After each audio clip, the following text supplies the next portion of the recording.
It is time for a national conversation about national conversations. This will be no ordinary sort of conversation, because between you and me, I am starting to think that lefties who keep demanding national conversations don't actually want to have conversations at all. I don't know why I think that. We will discuss. We will converse. Then, why the total hysteria over illegal immigration is actually a healthy sign for our culture, not just in America, but across Western civilization. We will look at examples even back in the old country. Then, in some other good news for the culture, Chris Pratt preaches the gospel at the MTV Movie Awards.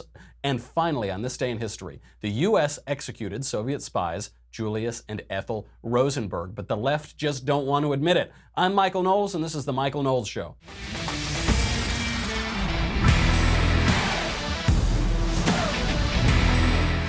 A lot of conversations to get to today. I think I spent about a solid 45 minutes just doing Twitter yesterday, and then there are all these sort of fake news articles that came out of it. We will discuss why lefties are so angry on these conversations on Twitter. Before we get to that, I got to make a little money, honey. We got to talk about a wonderful piece of software, which is software advice. Software advice is so important. When you're dealing with a real head scratcher, having your go-to person to call is a no-brainer. That is where software advice comes in. So I know this also because I've worked at small businesses, I've started businesses.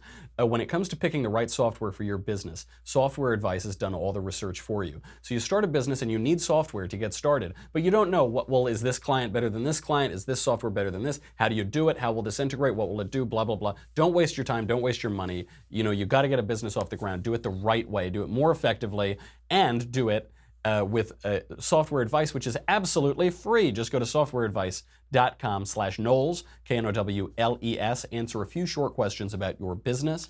You will be connected with an advisor to discuss the best software options for your needs. Talking to an advisor takes just 10 minutes or less. And you know this, I'm a millennial, so I don't do anything that takes more than 10 minutes. Whether you're a medical professional, a construction manager, an HR pro, you name it, whatever, across industries, software advice will help you save time and help you make a more informed decision. If you're an entrepreneur or you work solo, software advice is a great way to get an expert opinion, even without the resources of a big company. Use these tools at your fingertips. They are really helpful. Experts are ready to be on call, your on-call go-to team, and help you figure out business software in minutes for free. Why wouldn't you do it?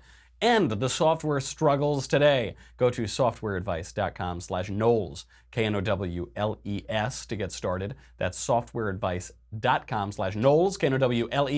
Connect with an advisor for free. It's free. Come on, people. Don't say I never did nothing for you. Come on. Softwareadvice.com/Knowles. It's really helpful. When I've worked with these small businesses, you can waste so much time and a lot of money trying to figure out the right software. Okay. Let's have our conversation. Let's have our conversation first about the conversation. There's so many conversations today. This is a real one, though. The conversation is coming up with the big boss himself, Mr. Ben Shapiro, 5:30 p.m. Eastern, 2:30 Pacific. You know how to do it. Only Daily Wire subscribers can ask the questions. Ben will answer the questions in real time. Just go to that page on the Daily Wire website, type in your question. They will be answered by the lovely Alicia Krause in the order that they come in. Be sure to tune in for it. Everybody can watch, but only subscribers can ask questions. Many are called, but few are chosen. Ask Ben every question you've ever wanted to know.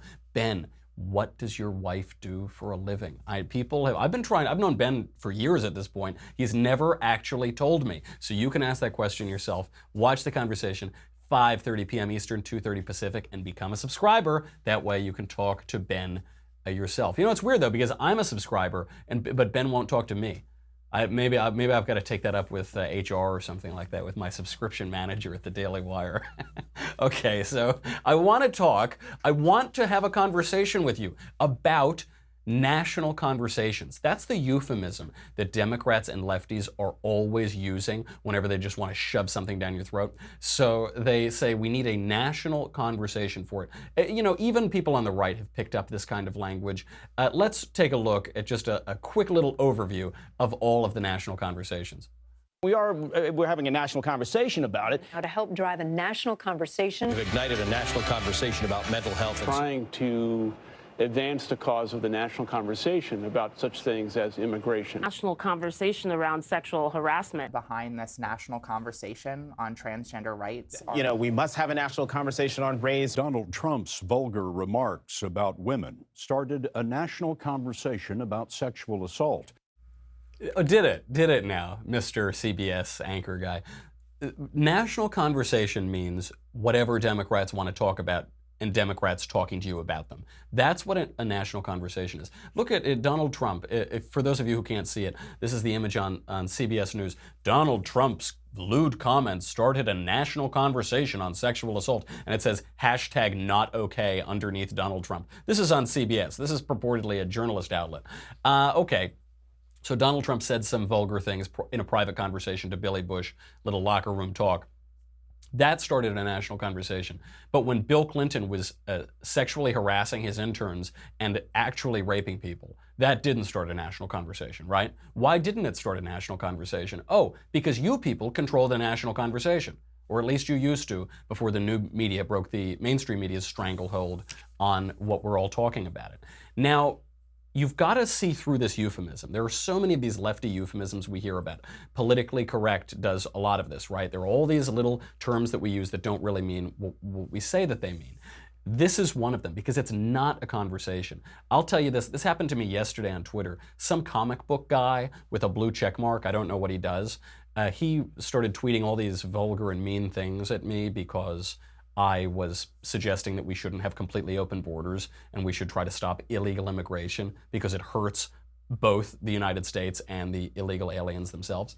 And he started tweeting all these awful things, and then he said, okay, goodbye, have a nice day, goodbye, stop, no, do it, right? And they're just yelling invective and accusations. He called all Trump supporters racists and evil and wicked and terrible. A lot of other blue check marks jumped in on the thread. And that's what they want in a conversation. They want to slander people, libel people, say you're awful and you're hateful and I use a lot of profanity, and then that's it, and then leave. And you see this a lot, even on Twitter. Another person who responded, they said something mean, and they said, okay, thanks, bye. Bye, Felicia. That's another lefty kind of meme. They say, bye, Felicia, goodbye, I'm not listening to you, I'm not talking to you anymore. This even goes all the way up to serious elected Democrats. Hillary Clinton and Chief Hiawatha, Elizabeth Warren herself, Pocahontas, they both tweeted to Donald Trump, delete your account.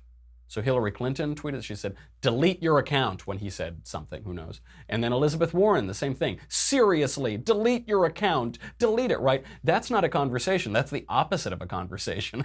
They're actually saying, shut up. When the left calls for a national conversation, they are telling you, conservative, to shut up and listen to us.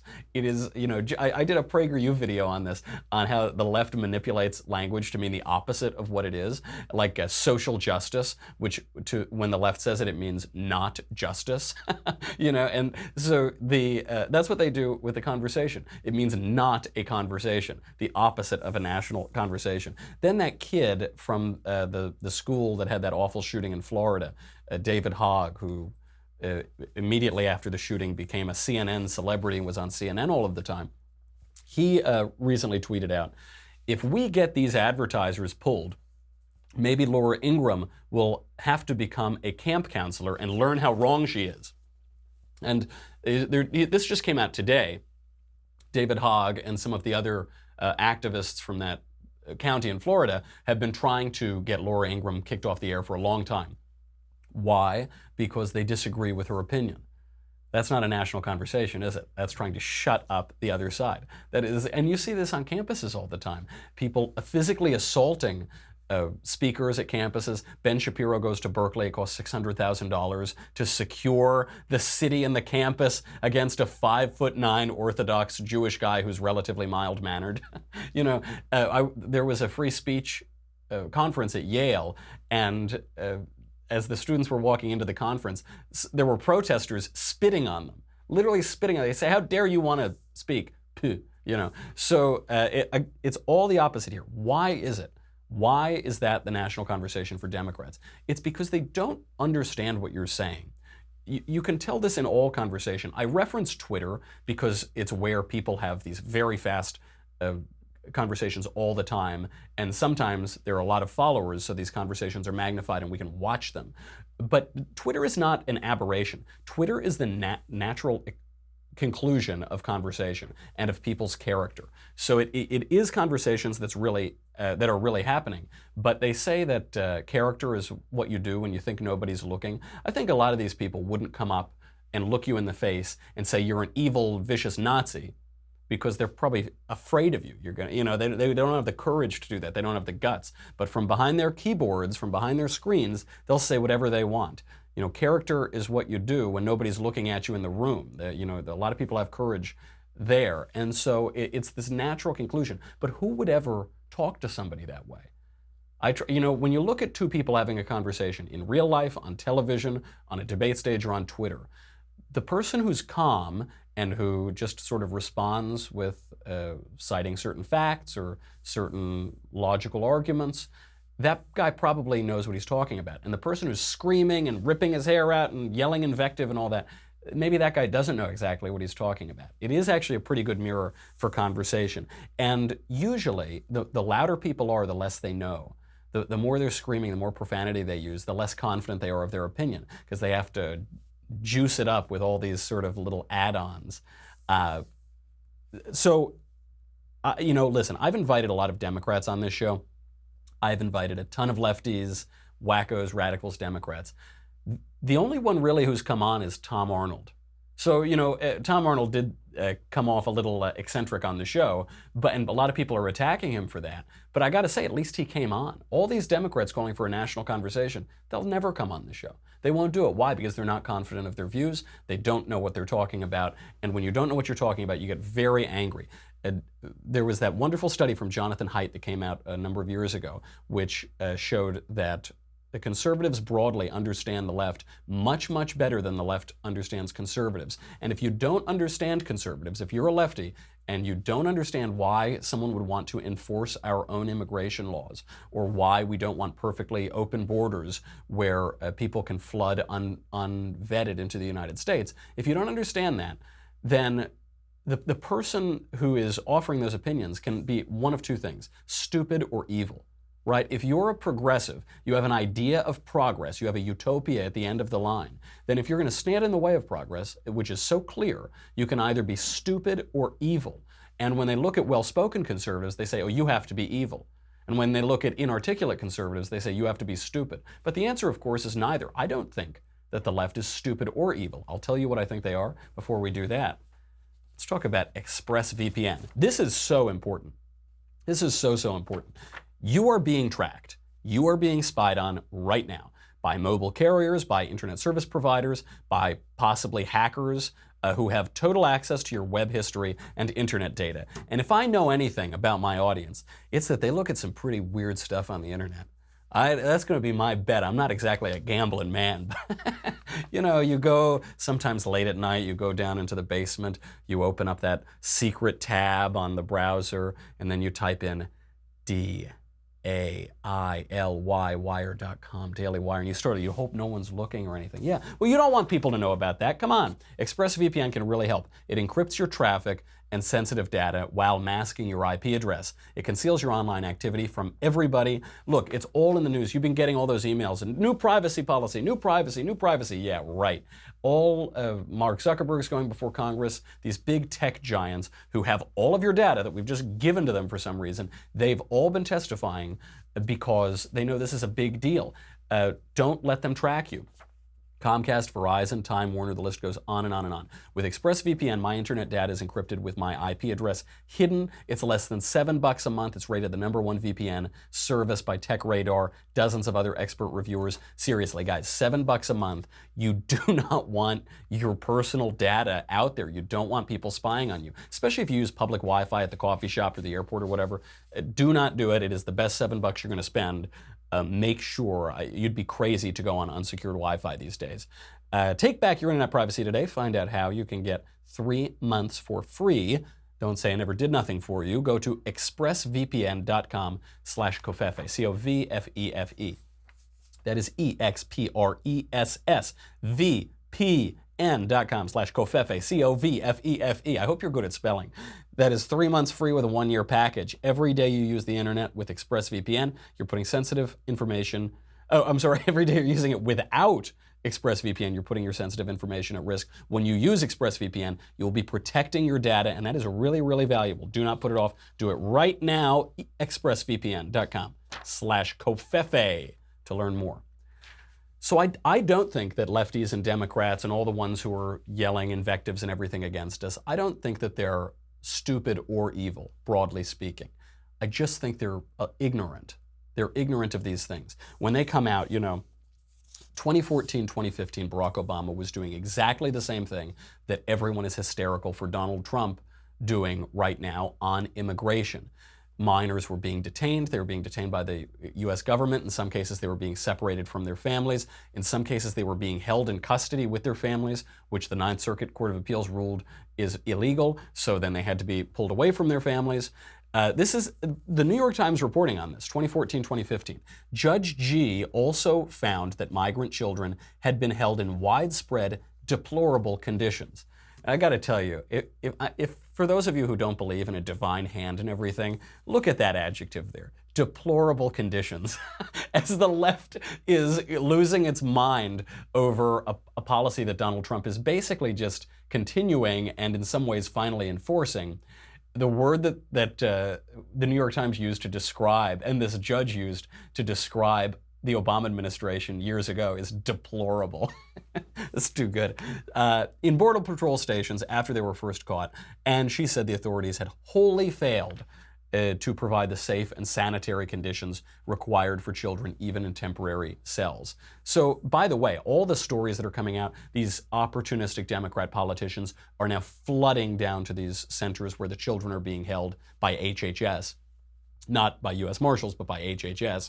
And they're flooding down there to interview them and get a good photo op or whatever. But they're all admitting the conditions are actually pretty nice. They have nice murals on the walls and they're being cared for very nicely. It's not like they're in a gulag or something or in prison. Except when Barack Obama was doing, kids actually were being held in deplorable conditions, much worse conditions than they're being held in under the Trump administration. But no one's really talking about that, are they? We'll get to why in a little bit. The New York Times goes on, quote, initially, Homeland Security officials said they were detaining the families to send a message to others in Central America to deter them from coming to the United States illegally. There it is. There it is. The main argument against President Trump enforcing immigration laws that were passed years ago, actually just enforcing them, the main argument they're saying is he is doing this to be mean. He's doing this to send a deterrent to people who would cross the border. He wants to be so awful and terrible and mean and nasty that people won't keep coming across the border. Homeland Security officials under Barack Obama admitted that they were doing this very thing. Do you see that trending on Twitter right now? Is that trending in the national conversation? Are the networks, the television networks that are spending an absurd amount of time covering the Trump administration's alleged misdeeds here, are they talking about those deplorable conditions and those deterrents that the Obama administration were putting into place? Of course not. That gets to the nature of the national conversation. We'll get to that in a second. The news coverage over 6 days in June, we're talking about 6 days of coverage. How long do you think they spent covering this issue? What would you say? Maybe they do a couple minutes a night. So, oh yeah, there's this law in the books, and now the Trump administration is enforcing it. I don't know why this is news, that the federal government is enforcing its own laws, but right. 176 minutes of emotional segments. And by emotional segments, I mean little babies crying, children crying, and they're yelling, where's mommy? They're crying, right? 176 minutes of this because the federal government is enforcing the law. Because Donald Trump is doing what Barack Obama did. Now, do you think that they were covering this under Barack Obama? How long do you bet they spent? So 176 minutes under Donald Trump. How long do you think they spent under Barack Obama when he was doing exactly the same thing? What do you the number is 6 minutes. It's 6 minutes and 29 seconds. 176 minutes under Donald Trump, 6 minutes and 29 seconds under Barack Obama for doing the exact same thing, except in the case of Barack Obama, the conditions that the children were being held in were much worse. That's the difference. CBS alone, we saw that, the ridiculous propaganda clip in the national conversation from CBS. CBS alone has spent 73 minutes in 6 days this month talking about the awful, horrific, unspeakable crime of the federal government enforcing its own laws and following what the Ninth Circuit judges told us we had to do. That's the difference. They're doing this and they're pretending that it's conversation. This isn't a conversation. If it were a conversation, then the networks would be airing the same number of segments when Barack Obama did it. If this were a conversation, there wouldn't be these emotionally manipulative clips of little babies crying. They would have people on discussing whether or not we should enforce the law, whether or not we should repeal the law, having a sane conversation. A conversation is basically impossible with the left these days because we don't speak the same language. And I don't think there's equal share of blame to go around. It is the left which has abandoned language. They don't know what we're talking about. It is ignorance. And unfortunately, there are some people on the right here who are falling for it. And this is the squishes. The squishes on the right, like Jeb Bush, they keep falling for this sort of thing. So what did Jeb say? He came out, he said, we need to give these dreamers a path to citizenship, and it's heartless what Donald Trump is doing. It's heartless. Please, New York Times, like me. Why don't you like me, New York Times? That's what Jeb Bush is coming out and saying.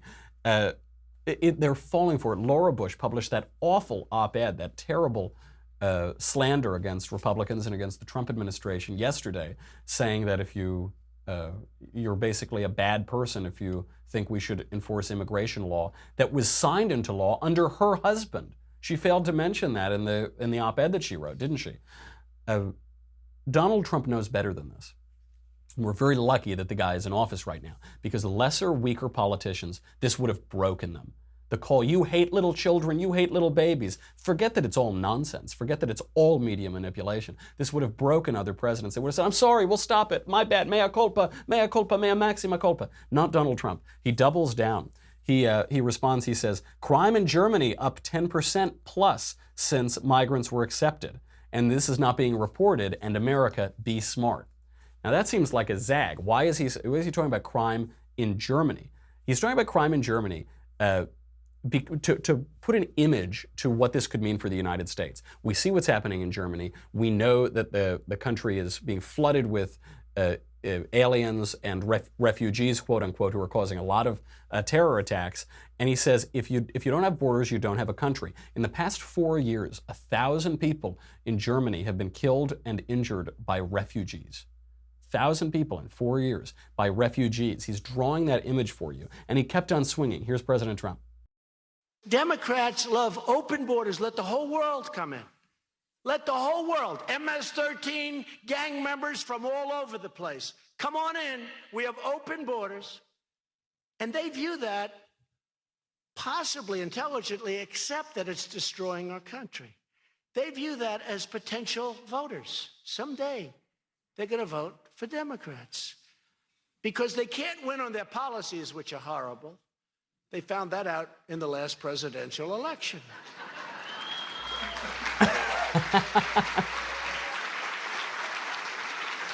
In fact, their only policy was that Donald Trump is a bad guy. He's a bad person. Vote against Trump. And they said it so many. There's hundreds of millions of dollars of negative ads.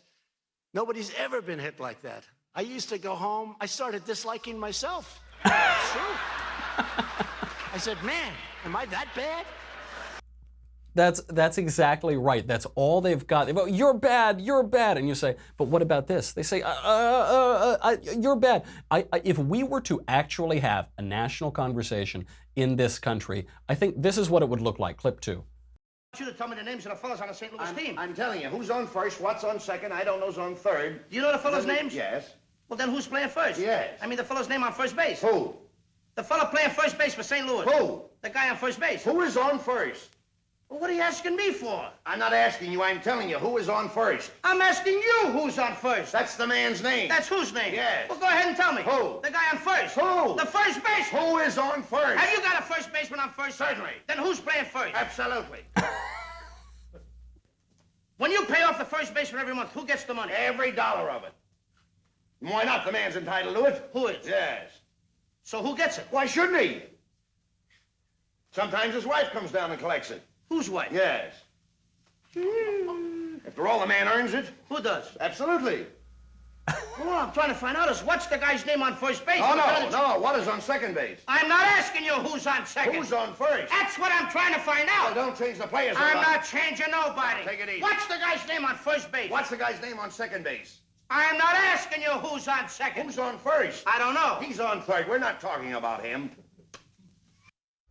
Abbott and Costello, that is the national conversation that is happening right now between Republicans and Democrats, between the right and the left.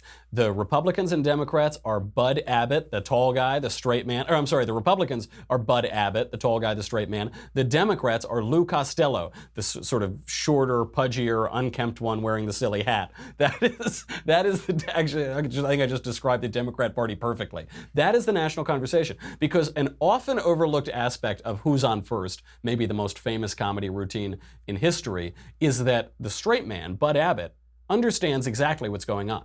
He can tell. It isn't that complicated. The reason that this is funny is because we understand what's going on, because it isn't that complicated. And then Lou Costello, who's the comic guy who just can't understand anything, he is the Democrat. He can't figure out that who is on first, what is on second, I don't know, is on third. He can't figure it out, and that's what's so funny about it. So, you've got Bud Abbott there, the Republican straight man, who just says, look, I'll tell you the names of everybody on the team, I won't get confused. Who's on second, who's on first, what's on second, I don't know who's on third. And then Lou Costello comes in, he says, wait, who's on second, what's on first, I don't know, who's right? And he can't get it. That's what's happening in the United States. We did that interview with Tom Arnold. Tom said, Trump is a Russian asset. I said, explain how. And he couldn't explain how. Because it was just, it was a simple question that could have led, but he couldn't explain how, because the Democrats just have this list of talking points. I don't mean to pick on Tom.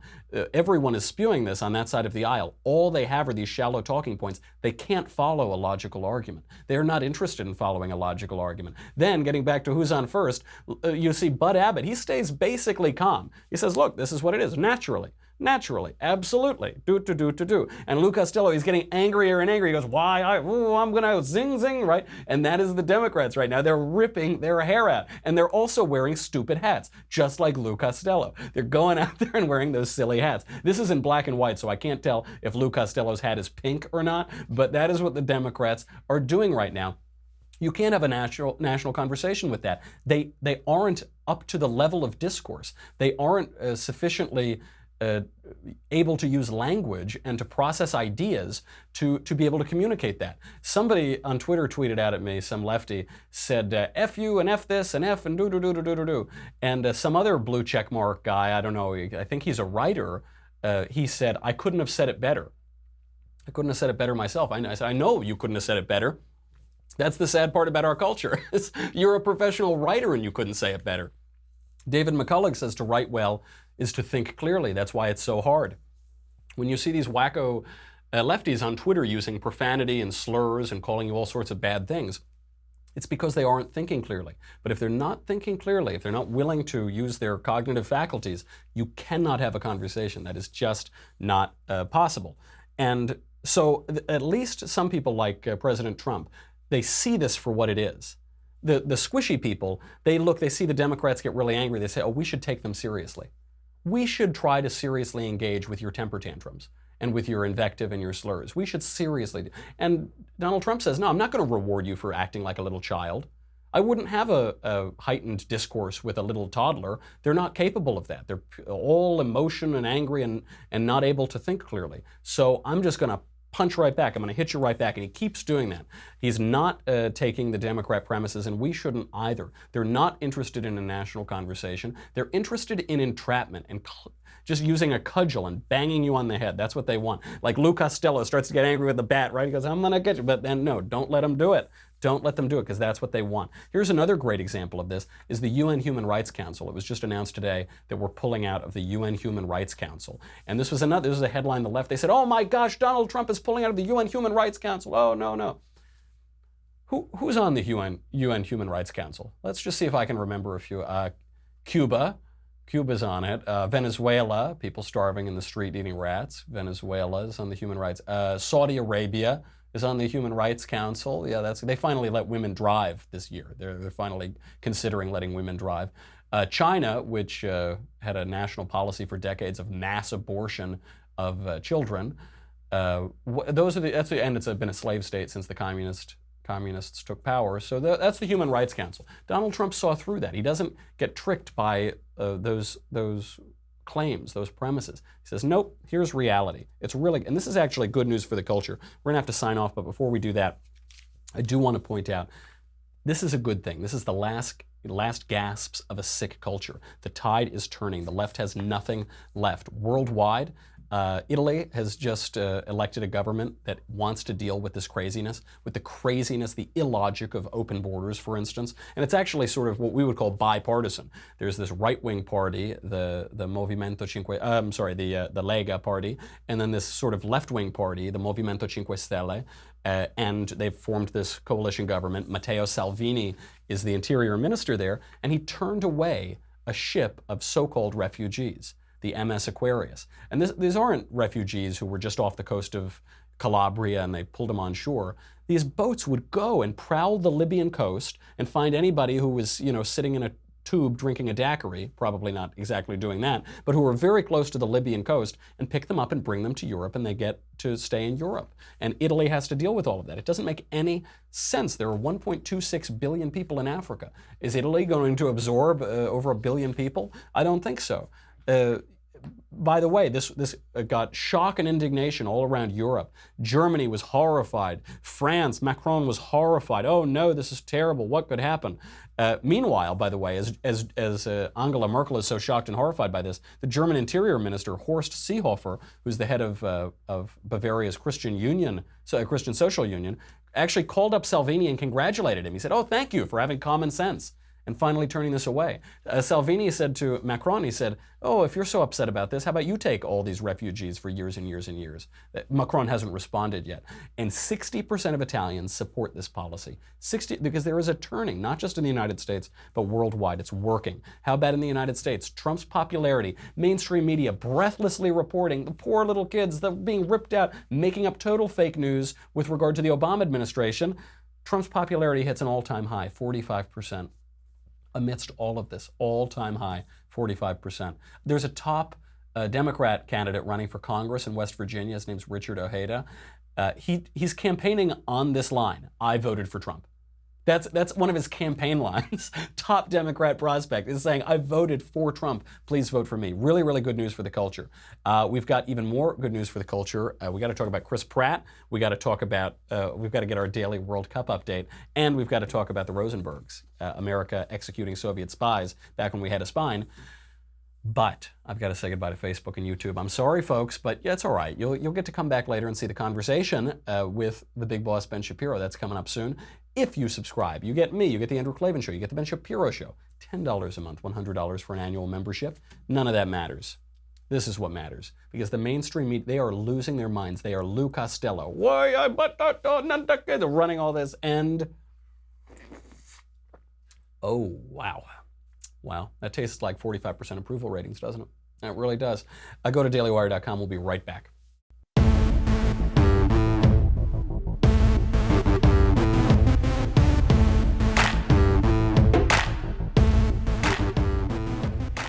You didn't watch the MTV Movie Awards last night? I'm shocked.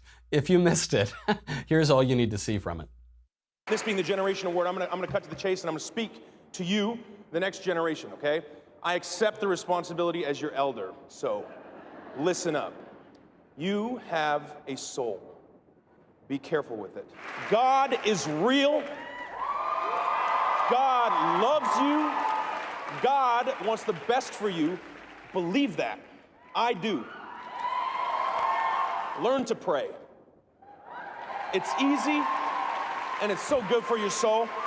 And finally, Number 9, nobody is perfect.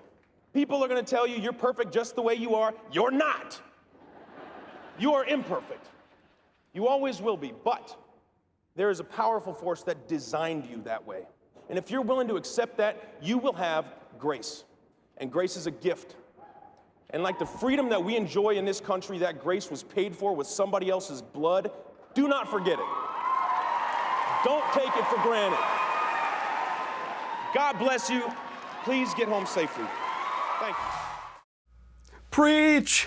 Preach, Chris! Chris from Governor of California. I mean, what a wonderful speech from Chris Pratt, a movie star, and we're finally hearing that. And you heard, by the way, when he said God exists, there's a cheer. There was a huge amount of applause in the audience. I really think we're turning a corner here. I really think that the more they turn up this hysteria, it's because they're losing. The left is losing after so long.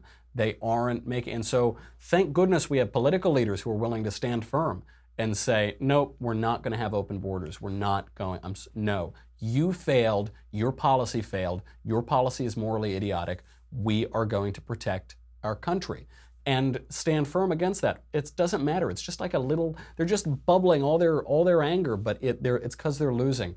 And then on the culture, you got guys like Chris Pratt coming up. You got the Generation Award, right? He comes up and he says, all right, here's my advice, kiddos. God is real, you have a soul and protect it, and you better pray. And you're not perfect. And when people try to affirm you, because that was clearly a shot at this self-empowerment, self-esteem movement, daily affirmation kind of culture that we're in now, where they say, you're perfect, don't change, you're wonderful the way you are. Chris Pratt says, no, you're not. You're obviously imperfect, and grace abounds because you're imperfect. Beautiful, beautiful stuff, and really gives you hope for the culture. Something else gives me hope for the culture, too. This is really important. So, I don't know if you've been following this. We've mentioned soccer on the show in the last couple days. You probably haven't seen it. We haven't made a big deal about it, but we've brought up the World Cup a little bit. And so all the girls in the office and Paul Bois are pretending to like soccer right now, and it's very frustrating and somewhat amusing because nobody can name any soccer players ever, but they're like kind of hot or something, I don't know, right? And it's very fashionable to like soccer now. So you might have seen me, Alicia and I were sniping at each other on Twitter this morning, and she sent me an article. She said, see, this is from Deadline, and the headline from Deadline is, Fox Sports scores viewership record with Mexico's World Cup win and Brazil tie with Swiss. And I got very upset when I saw that. I got very depressed. I thought, oh, the culture's over. Doesn't matter about Chris Pratt. Doesn't matter that we're closing up our border. It's not. It's over, right? But then I looked a little more closely. I said, viewership record, Fox Sports. That a World Cup game is the biggest audience they ever drew. And I realized they left a couple words out of that. They left out a soccer game record. So it must be in brackets. Fox Sports scores viewership soccer game record with Mexico's blah, blah, blah. So the game had 4.5 million viewers. To put that into context, Super Bowl 44 had 114.4 million viewers. So about 3.9% of the viewership of the Super Bowl watched this record-setting World Cup game. 25 times, more than 25 times, as many people as watched that record-setting World Cup game watched Super Bowl 44.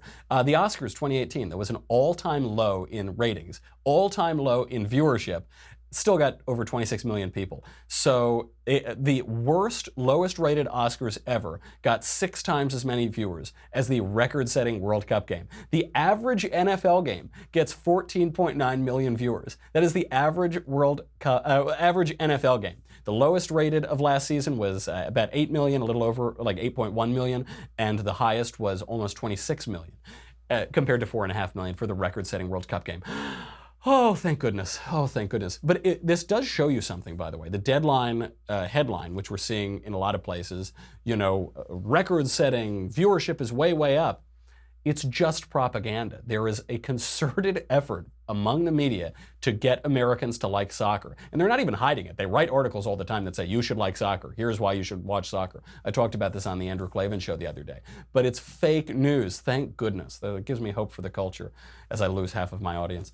Finally, we only have a few minutes left, but I do want to wrap up on this day in history. Because on this day in history, the United States government fried a couple of Soviet spies who are directly responsible for killing American soldiers. I speak, of course, of Julius and Ethel Rosenberg, who were executed by the government on this day in history in 1953.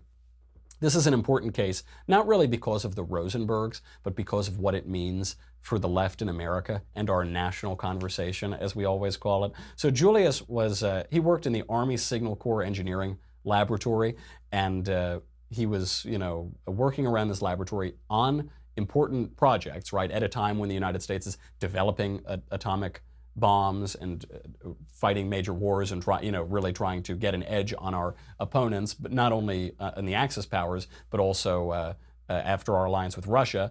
And he was fired when it was discovered that he was a member of the Communist Party. So for years, his co-defendant, Morton Sobel, said that he was innocent. The Rosenbergs' children said the parents were innocent. They were innocent. They talked for decades, and the American left defended them for decades and decades and decades, until 2008, when old Morty Sobel admitted they were all guilty. They were all spies. They were spies for the Soviet Union. The left insisted for a whole half century. They're martyrs. They were martyrs from the government, which is repressive and trying to put down dissent and was trying to shut up left-wing voices. And they unjustly killed these innocent people with trumped-up charges. Nope, turns out that was all fake. And I bet a lot of you in high school learned that the Rosenbergs were killed unjustly, that it was a setup, that there's no evidence that they were really spies. This still persists. In 2008, their co-conspirator admitted, we tried to pass on nuclear technology to the Soviets, nuclear secrets, and they did pass on other secrets. In 2015, the New York City Council, under Bolshevik Mayor Bill de Blasio, honored Ethel Rosenberg for her great bravery. We know for a fact that she passed on secrets to the Soviets. We know that Ethel, by the way, according to many historians, hid money. She hid espionage paraphernalia for her husband. She acted as an intermediary between the Soviets and her husband. She was present at many meetings. We know all of this. And yet, there was a study by the historian Larry Schweikart, who's at the University of Dayton, that showed that very few textbooks admit that the Rosenbergs are guilty. The vast majority of textbooks say, oh, they were innocent. Or, this is another trick they use, they say, oh, it's controversial. It was a controversial decision. You hear this, oh, Donald Trump's policy at the border is controversial. Why is it controversial? It was passed by Democrats. It was signed into law 2 administrations ago. It was enforced at various times. What's controversial? It's like the opposite of controversial, right? But they use that to cast doubt. The Columbia professor Eric Foner said, until very recently, he said they were prosecuted, the Rosenbergs, out of a determined effort to root out dissent, to shatter careers and suppress civil liberties. No, they were just commie spies. They were just communist spies. The Rosenbergs tried to give the Soviets top secret information from the Manhattan Project. They did hand over top military data on sonar and radar. That information led directly to the Russians shooting down U.S. planes in the Korean conflict and the Vietnam War. That led directly to that. Rosenbergs had blood on their hands. They did the same thing with Alger Hiss, by the way, the American left. Alger Hiss was a State Department official. He helped start the UN, and he was accused of being a communist spy. He was accused by Whittaker Chambers, another ex-communist party member, and who admitted to spying himself, and nobody believed Chambers. Everybody defended Hiss. How dare you say this? Really only Richard Nixon came out and said, I believe Chambers, I think Hiss is a dirty, rotten commie, and finally it turned out that Hiss was a communist. And they never forgave Nixon for that. That's why the left dogged him his entire career. So the takeaway here is, do not let the left get to you when we have our national conversations and they call you all manner of evil and say terrible things about you. Slander from these people is a badge of honor. It means you're doing something right, because it means that you're onto something. It means that maybe you're getting a little too close for comfort, and they will slander you and they'll try to destroy you. But that's the point. When the left is saying nice things about you, you're probably doing something wrong. Look at Jeb Bush right now. Look at Mrs. Bush right now. That's not the place where you want to be. There are always those, the Republican who Democrats, who the left really likes, the Republican who the New York Times really likes. That guy's usually doing something wrong, right? That's the evidence that you're doing something wrong. Don't be that guy. Don't let the left get to you, and persevere in our national conversation, knowing that nobody wants to have a conversation with you on the left. They are trying to hit you. Don't be naive. We're supposed to be wise as serpents and innocent as doves. Those squishy Republicans want to be wise as dove and innocent as serpents. Don't do it, folks. Keep your eyes peeled and look at reality square in the face, because we are winning the culture. It's turning in our direction. Okay, that's the show. I will see you tomorrow. We got a lot of cool stuff coming up this week. Make sure to get your mailbag questions in. Tune in for the conversation later on today. In the meantime, I'm Michael Knowles. This is The Michael Knowles Show. I'll see you tomorrow.